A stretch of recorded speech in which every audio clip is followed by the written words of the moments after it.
lagay ng ating panahon ngayong tanghali po ng October 18, 2024 na kung saan sa ngayon ay patuloy pa rin po na binabantayan natin ang dalawang sama ng panahon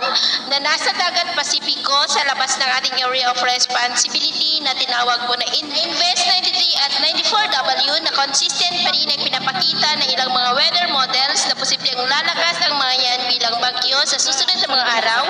at posibleng ang isa ay papasok sa ating area of responsibility at tatawagin po sa local name na bagyong Christine. Posible ito po itong maging malakas na bagyo ulit pero posible rin na liliko yan pero hindi pa rin po inaalis ang posibilidad na tatama yan dito sa ating kalupaan kaya atin lamang pong babantayan ang development po niyan at ito naman ay pinapakita ng forecast model natin pong ginagamit hanggang po sa susunod na 2 linggo. At sa lagay ng ating panahon ngayong tanghali ay patuloy pa rin na nag-i-extend ang intertropical convergence zone sa silangan ng Visayas at Mindanao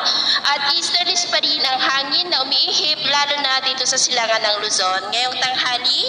ay generally fair weather naman sa malaking bahagi ng ating bansa pero may tsansa pa rin ng maulap na kalangitan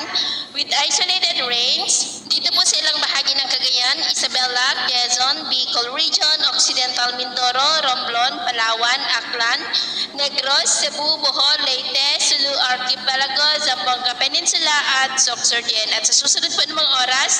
ay mas maraming lugar ulit ang makakaranas ng mas maulap na kalangitan with isolated light to heavy rains sa ilang bahagi ng ating bansa. Kaya kung lalabas po tayo sa ating mga tahanan ay ugaliin lamang po natin lagi ang magdala ng kahit anong panangga natin sa init ng araw at proteksyon na rin po sa mga biglaang buhos ng ulan. Sa atin naman pong mga baybayin, wala naman po tayong nakataas na namang gale warning signals pero iba yung pag-ingat lamang po kung papalaot tayo para po mas makaiwas